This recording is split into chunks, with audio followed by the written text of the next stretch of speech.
स्थिति को दोष देकर मना स्थिति को सुधार नहीं लाते। अपनी मना स्थिति बदलिए, स्थिति खुद ब खुद बदल जाएगी। सोशल मीडिया पर viral international motivational speaker doctor Vivek Bindra के इतने महान विचार को किस स्थिति ने प्रभावित किया कि खुद की मनोस्थिति को सुधार नहीं पाए और परिस्थितियों की जकड़न में जकड़कर पहली पत्नी समेत हाल ही में आई दूसरी पत्नी के साथ भी मारपीट और घरेलू हिंसा का रूप ले चुका है। 210 लाख लोगों को ज्ञान का भंडार बांटने वाले डॉक्टर विवेक बिंद्रा आज सुर्खियों में ज्ञान बांटने के लिए नहीं, अपितु पत्नियों से मारपीट सहित गाली गलौज करने के लिए वायरल हो रहे हैं। यह दुखद पक्ष 210 लाख सब्सक्राइबर्स के लिए झटका है जो इनको अपना आदर्श मानते हैं। अब वह इस विषम परिस्थिति में है कि विवेक जी द्वारा दिए गए ज्ञान का मेरे जीवन में किस हद तक उपयोगिता है, जब खुद का ही मेंटर स्थिति को हैंडल करने में विफल है। यह मन को घोर निराशा में डालने वाली घटना नोएडा के सेक्टर 94 से विवेक बिंद्रा के घर सुपरनोवा रेजिडेंसी से सामने आई है। नमस्कार, मैं प्रियंका स्वागत करती हूं आपका अपने चैनल आयान विद ममा पर। विवेक बिंद्रा का जन्म 1982 में हुआ था। जब विवेक बिंद्रा महज 3 वर्ष के थे तब उनके पिता का देहांत हो गया था। उनकी माता ने दूसरी शादी कर ली थी। इसके बाद विवेक बिंद्रा काफी अकेलापन महसूस करने लगे थे और अपने चाचा के यहाँ जाकर अपने आगे की पढ़ाई की उन्होंने। विवेक बिंद्रा ने अपनी पढ़ाई अपने दिल्ली के घर के पास के स्कूल से पूरी की थी। बचपन के ही उनकी पढ़ाई में बहुत अच्छे थे, मगर पढ़ाई के साथ साथ उन्हें खेल कूद में भी अधिक रुचि थी और खो खो में तो अंतर्राष्ट्रीय स्तर का उन्होंने प्रदर्शन किया है और अपने स्कूल के दिनों में 100 से भी अधिक मेडल जीता है। विवेक बिंद्रा ने सेंट जेवियर्स कॉलेज से बीबीए की डिग्री हासिल की।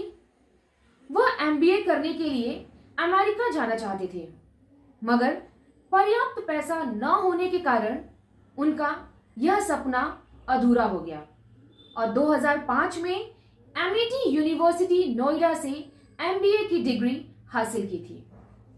अपने कॉलेज का खर्च निकालने के लिए विवेक बिंद्रा छोटे बच्चों को ट्यूशन पढ़ाते थे और शाम के वक्त नोएडा के मार्केट में डिक्शनरी बेचने का काम करते थे।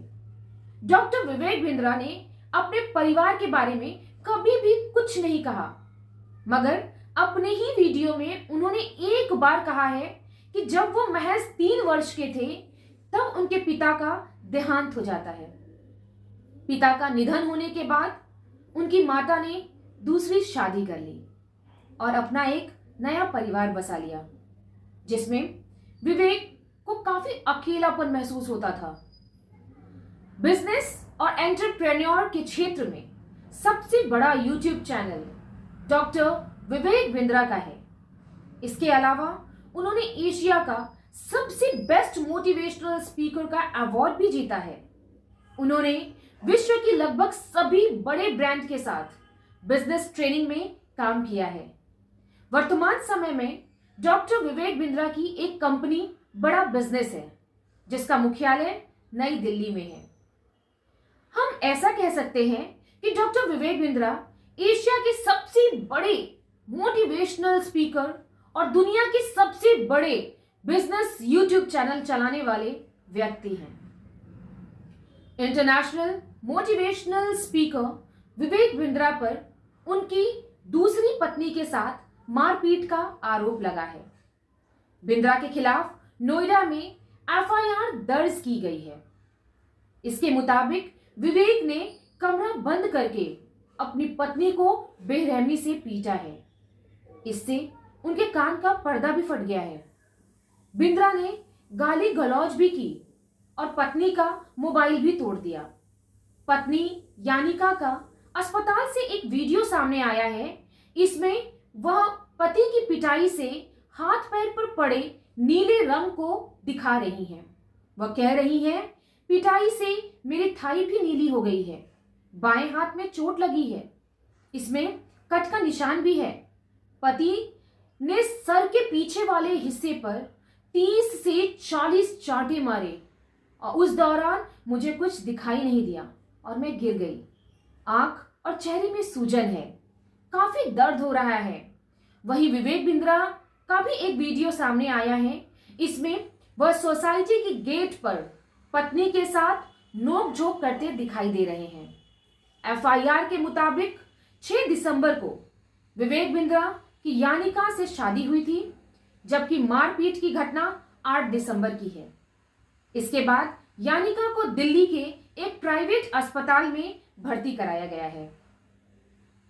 यानिका के भाई वैभव क्वात्रा ने विवेक के खिलाफ 14 दिसंबर को नोएडा के सेक्टर 126 थाने में केस दर्ज कराया है। हालांकि मामला शुक्रवार शाम यानी 22 दिसंबर को सामने आया। विवेक बिंद्रा बड़ा बिजनेस के सीईओ हैं। यूट्यूब पर उनके 2 करोड़ से ज्यादा सब्सक्राइबर्स हैं। गाजियाबाद के चंदर नगर निवासी वैभव क्वात्रा ने एफआईआर दर्ज कराई है। वह विवेक बिंद्रा के साले हैं। एफआईआर में उन्होंने बताया है कि मेरी बहन यानिका की शादी 6 दिसंबर को विवेक बिंद्रा के साथ ललित मानगर होटल में हुई थी। विवेक इस समय सेक्टर 94 स्थित सुपरनोवा वेस्ट रेजिडेंसी में रहते हैं। 8 दिसंबर की सुबह 3 बजे विवेक अपनी मां प्रभा से बहस कर रहे थे। यानिका ने बीच बचाव करने की कोशिश की तो विवेक पत्नी पर भड़क गए। इसके बाद विवेक ने कमरा बंद करके यानिका के साथ गाली गलौज की, मारपीट की, मोबाइल भी तोड़ा, बाल भी नोचे। मेरी बहन ने पूरे शरीर पर घाव है, उसे कान से सुनाई भी नहीं दे रहा है। सर में घाव की वजह से बहन को चक्कर भी आ रहे हैं। इलाज के लिए उन्हें कड़कड़डूमा दिल्ली स्थित कैलाश दीपक अस्पताल में भर्ती करवाया है। वैभव ने बताया है कि शादी के बाद हुई इस घटना के बारे में यानिका ने बहन को फोन करके इसकी सूचना दी। फिर मैं अपनी बहन के साथ यानिका के घर पहुंचा, उसको अस्पताल में भर्ती करवाया। कई दिनों तक बहन का अस्पताल में इलाज चला। मारपीट के बाद से बहन शारीरिक और मानसिक रूप से पूरी तरीके से टूट गई है। वह किसी से ज्यादा बात नहीं कर रही है। नोएडा के एडीसीपी मनीष कुमार मिश्रा ने बताया है कि एक व्यक्ति द्वारा थाना सेक्टर 126 में प्रार्थना पत्र दिया गया था, जिसमें कहा गया है कि उसकी बहन की शादी विवेक बिंद्रा नाम के शख्स से हुई है, जो सुपरनोवा में रहते हैं। विवेक बिंद्रा ने उनकी बहन के साथ मारपीट की है, जिसके बाद मुकदमा दर्ज कराया गया है। मामले में जांच की जा रही है। इसके बाद कार्यवाही की जाएगी। पुलिस ने विवेक के खिलाफ आईपीसी की धारा 323, 504, 427, 325 सहित विभिन्न धाराओं में केस दर्ज किया है। पुलिस का कहना है कि इस मामले की जांच की जा रही है। जांच में जो भी सामने आएगा उसके आधार पर कार्यवाही की जाएगी। आईपीसी की धारा 323 में इसमें स्वेच्छा से किसी को चोट पहुंचाना अर्थात मारपीट करना है। आईपीसी की धारा 504 में शांति भंग करना के इरादे से किसी का अपमान करना अतः गाली गलौज करना है। आईपीसी की धारा 427 में 50% या उससे अधिक की संपत्ति को क्षति पहुंचाना। आईपीसी की धारा 325 में स्वेच्छापूर्वक गंभीर चोट पहुंचाना, जिसमें हड्डी का टूटना फूटना आदि शामिल होता है। इन धाराओं में अगर पुलिस जांच भी करती है तो उसमें विवेक बिंद्रा को बिना कोर्ट में सजा पाए न्यायिक हिरासत में नहीं दिया जाएगा, क्योंकि कानून में प्रावधान है कि 7 वर्ष के ऊपर की सजा में दर्ज मुकदमा में ही आरोपी को कोर्ट न्यायिक हिरासत में भेजती है। उधर पुलिस का कहना है कि विवेक बिंद्रा की यानिका से शादी 6 दिसंबर को नहीं बल्कि 6 नवंबर को हुई थी। हालांकि एफआईआर में शादी की डेट 6 दिसंबर लिखी गई है। यानिका विवेक बिंद्रा की दूसरी पत्नी है। उनकी पत्नी गीतिका सबरवाल है। पहली पत्नी से बिंद्रा का विवाद चल रहा है। दोनों का मामला कोर्ट में विचाराधीन है। फरीदाबाद की ओमेक्स हाई सोसाइटी निवासी गीतिका बिंद्रा ने फरीदाबाद थाना सेंट्रल में पति से विवाद के बाद शिकायत दर्ज कराई थी।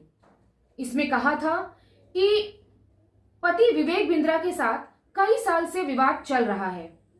गीतिका ने विवेक से खुद की जान को खतरा बताया था। कोर्ट में उनके बीच तलाक का केस चल रहा है, जिसमें उन्होंने बिंद्रा से गुजारा भत्ता भी मांगा था। दोनों से एक बेटा भी है। रिपोर्ट्स के मुताबिक फरवरी 2023 में विवेक बिंद्रा ने एक वीडियो में मोरबी की टाइल्स को घटिया बताया था। विवेक के इस वीडियो के चलते उनका विरोध हुआ था। मोरबी सैरामिक टाइल्स एसोसिएशन के पदाधिकारी ने बिंद्रा के दावों को खारिज कर दिया था। बाद में विरोध के चलते विवेक को यह वीडियो अपने सोशल मीडिया अकाउंट से हटाना पड़ा था। मोटिवेशनल स्पीकर संदीप माहेश्वरी और विवेक बिंद्रा के बीच भी विवाद हुआ था।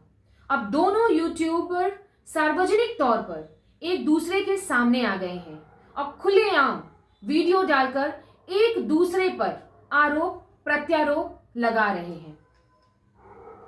अब तक बताए गए संपूर्ण वार्ता आरोप मात्र है, चाहे वह उनकी पत्नी द्वारा है अथवा उनके समकक्ष संदीप माहेश्वरी द्वारा लगाए गए हों। आरोप लगा देने मात्र से कोई व्यक्ति दोषी नहीं हो जाता।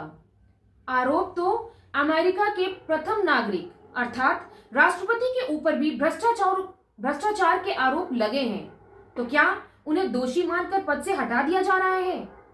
आरोप दोष सिद्ध नहीं होता। अतः करोड़ों लोगों को प्रेरणा देने वाले बिंद्रा की छवि को एक झटके में धूमिल करना न तो उनके लिए अच्छा है और न ही फॉलोअर्स के लिए न्याय संगत होगा।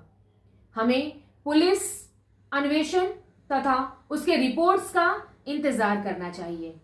आशा करती हूं आप सतर्क रहेंगे, जागरूक रहेंगे, स्वस्थ रहिए, मस्त रहिए। धन्यवाद। सादर प्रणाम।